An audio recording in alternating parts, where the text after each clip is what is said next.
Nshuti namwe vane mwese durana kuri studio umutware nongeye kubasuhuza. Nagiye wese ngira nkaho bikorwa Freeman turi kuganira muri uyu mwanya. Nkaba ngira ngo mwese mbahe ikazana kuri studio umutware cyane cyane mwebwe mukiza ku nshuro ya mbere ndagira ngo mubwire nti mukande aho ngaho hasi handitse subscribe, share, follow, nahari hari akazogera mu hakande kugira ngo ibiganiro byose tubagezaho uko bije kose mujye mubasha guhita mubibona bibagereho dusangire n'ijambo. Kandi ndagira ngo mbabwire nti ahangaha mumbora muri uyu mwanya ndi ukuri ndi urukundo kandi ndi n'icyizere. Nkaba ngira ngo mwese mbabwire nti kuri mwebwe mwifuza kureba ko ari byo koko nababwira iki munyambura ubusa igihe cyose mushaka ntimukeneye kunteguza kugira ngo murebe munamenye ko ibyo mbabwira ari byo koko. Nkaba rero ngira ngo nongere mbifurize ikaze muri iki kiganiro kimwe twise amabanga y'abanyarwanda. Uyu munsi nkaba nifuza kubaganiriza ku kantu nakwita nti cyane cyane mwebwe b'abajene rubyiruko. Ndagira ngo tuganire ku cyo navuga ko ari kuva mu kwibombarika kw'abanyarwanda, mwe rubyiruko mukitwara nk'abene gihugu. Sibyo ni ibiki free ewan. Hari ibyo nifuza kuganira namwe ewan, bindi ku mutima nduzuye ariko sindabasha kubona aho mbinyuza kubera ko ntago mushobora kubyumva. Icyo nabenganya niki, mutekereze nk'umuntu uvuye mu Bushinwa aje mu Rwanda uyu munsi akaza akabasuhuza mu Gishinwa akanabataka, sibyo? Ariko kubera ko mutumva Igishinwa ntihagire n'umwe ubasha kumenya icyo ari kuvuga. Urabona biba bibaye impfabusa. So nanjye rero ibyo nifuza kubaganirizaho ni nk'Igishinwa. Nta muntu n'umwe nshaka gutuka cyane mu rubyiruko, ariko ndababwiye nti ewana tuvuge ururimi rumwe, tuganire ururimi rumwe, tubashe kumvana. Kuko nitubasha kumvana mbabwije ukuri ko bamwe murumirwa, abandi murakare, abandi murire kubera ibintu bibari imbere bamaze imbere imyaka n'imyaka kuva mwavuka kugera uyu munsi, ariko mutigeze mubasha kubona kubera amaso mubirebeshamo, kubera imyumvire mubirebeshamo. Akaba ari impamvu ndi kubabwira nti tuvuge ururimi rumwe. None turavuga rero ururimi rumwe gute? Ushize nanagitangira ibiganiro by'amabanga y'abanyarwanda narababwiye nti abanyarwanda dufite igihango. Igihango ni iki? Igihango ni ikintu duhurijweho, n'amasezerano abanyarwanda dufetanye hagati yacu. Ntabwo mwebwe nk'urubyiruko mwigeze mushyira imikono kuri aya masezerano. Ba papa wanyu ntibashyizeho imikono, ahubwo twabihawe nk'impano y'umurage n'abahanze igihugu cy'u Rwanda bwa mbere. Munyumve neza, simbe ndi kubabwira Igishinwa kandi ni ingirakamaro ibi ndi kubabwira, kuko ni nk'umuntu wubaka inzu agatangira kuri fondasiyo cyangwa foundation. Mugomba kugira foundation mbere yuko mwubaka iyo nzu.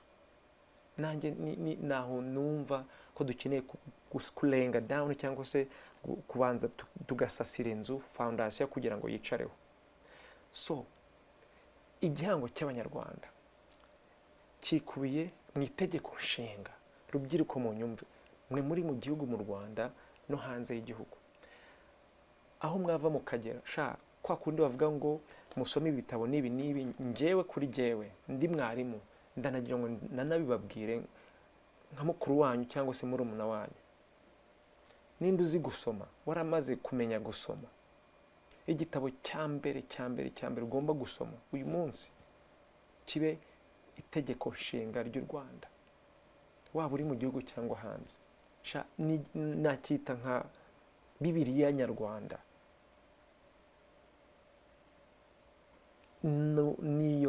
Nizo mbaraga n'ubwo bushobozi n'ubwo buremere gifite, kubera ko harimo amabanga menshi akubwira uwo uriwe nk'umunyarwanda, nk'umwene gihugu, umwene gihugu, nyiri gihugu, kanyarwanda, wowe rubyiruko.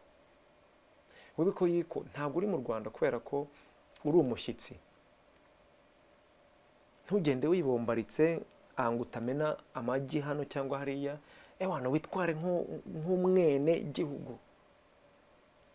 Namwe muvuga ati ni inkopfora baramena umutwe, ntabwo ngenda umunyarwanda nyamunyarwanda.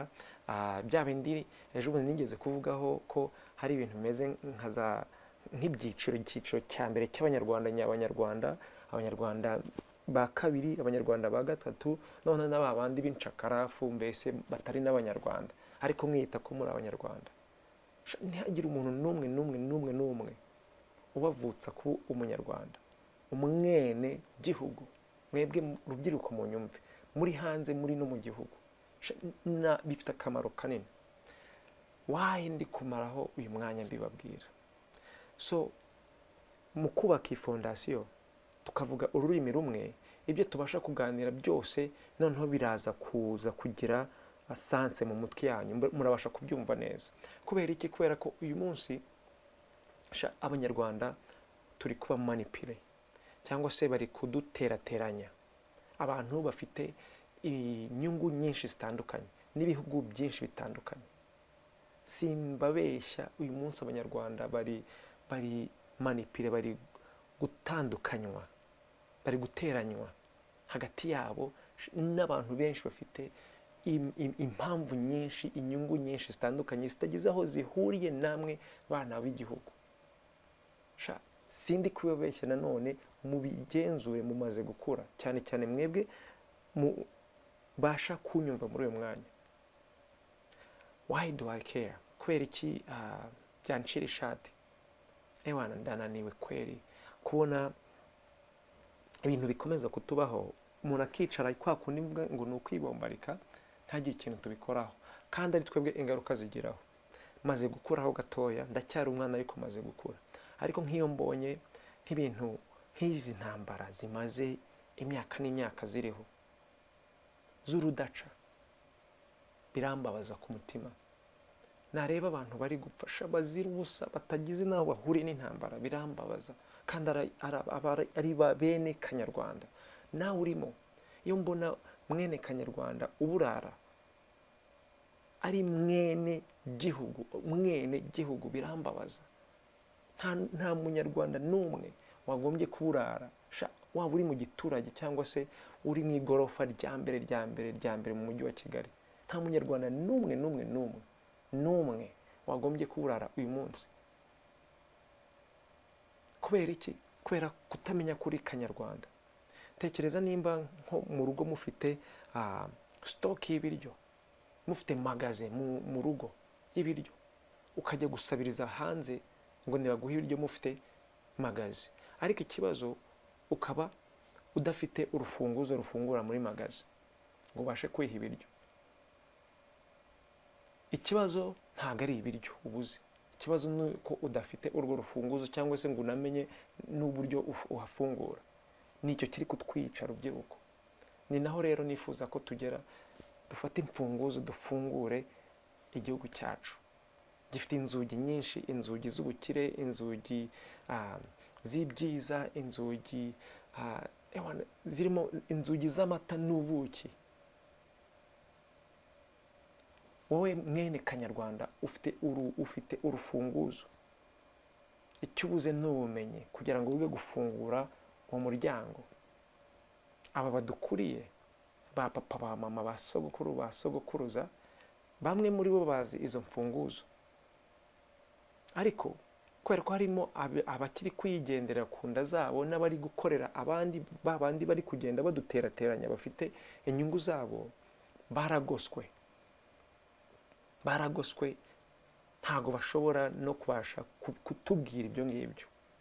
So ni twebwe bigomba guturukaho kumenya gufungura izi nzugi, kuko turabikeneye uyu munsi. Biraremereye kugira ngo tubigereho. So mbabwireho gatoya, aho nifuza tuzagera mu gihe mubashije kumenya fondasiyo yabo muri bo. Nongere mbasubiriremo nti mugende mujye kudownloadinga cyangwa se gusoma itegeko nshinga. Buri munyarwanda, munyeshuri mwebwe mwarangije, namwe mukiri mu ishuri segonderi na primaire, mushobora gusoma igitabo cya mbere mukeneye kurangiza gusoma kuva kuri paje ya mbere kugera kuri paje ya nyuma ni itegeko nshinga. Waba uri mu Rwanda mu gihugu mo imbere cyangwa inyuma, ubimenye. Numara kubimenya, ibindi byose turabiganira byoroshye, kubera ko abanyarwanda twese duhuriye ku aya masezerano y'igihango. Amasezerano ni ijambo ryo rijyana n'ibintu by'amategeko, nta emotion nta santima zirimo, ni amategeko. Nimba umuntu agusezeranyije cyangwa ushyize umukono ku isezerano utazi ibyo ari byo, imagine nk'ubu ngubu ndagufashe nandukuye ibintu mbyise amasezerano hano muri iyi kayi yanjye, noneho nshyizeho izina ryawe, noneho nkandika nti nzajya nza kukwaka amafaranga 1000 buri kwezi, nkakubwira ngo ubisinyire cyangwa ngo ubishyireho umukono, ariko utazi ibyo ndi kukubwira ibyo ugapfa gusinya. Njye noneho nkaba nakubeshya nkakubwira nti buri kwezi nzajya nkuzanira ibiryo, ntisinya hano hasi, ariko mu byo nanditse nyakwandika buri kwezi nzajya nza nkagusaba amafaranga 1000 ngomba kandi utayangomba. Bwabujiji, kubera ko utamenye amasezerano icyo ari cyo, kandi ko ayo masezerano ari ibintu bijyana n'amategeko bitugenga twese. Guess what? Nzajya nza buri kwezi nkusaba amafaranga 1000, ndi kukwiba, ariko wabishyizeho umukono. Turi kumwe? Nako gaciro bana, nako gaciro mufite. Nubwo bujiji uyu munsi benshi bafite, nizi mfunguzo zibuze kuko nta banga ryazo zihari dufite. Ndagira ngo rero mubimenyesha mwese, kubera ko nimumara kubimenya benshi muri mwe muzarakara, abandi amatara azaka, abandi muzarira, kandi noneho tuzahita tunabasha kubona neza impamvu turi mu bibazo turimo, byaba ari ibibazo by'intambara, amacakubiri, indwara, inzara, ibibazo byose bihari bijyanye no kutamenya abo turibo, no kutamenya amategeko, amasezerano turi kugenda dushyiraho imikono cyangwa badushyiraho imikono. Ibi byose akaba ari impamvu nifuza nti mujye gusoma itegeko nshinga tuganire. Lastly, kuko ya minota yanjye irarangiye,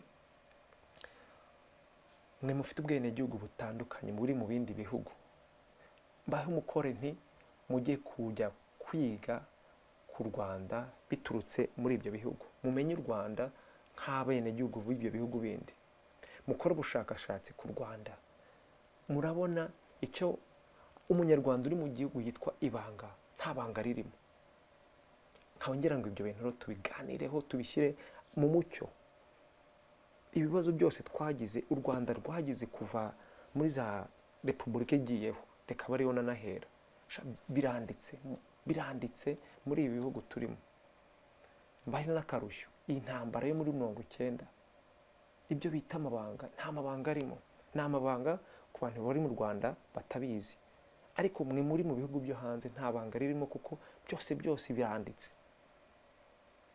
Akaba ariyo mpamvu uyu munsi kwitana ba mwana, kumanipira abanyarwanda cyangwa se kubateranya, ntabwo twagombye kubigira. Mwebwe rubyiruko nimwe mbwira shaho mubimenye, kubera ko nitumara kubimenya dufite imirimo iri imbere myinshi.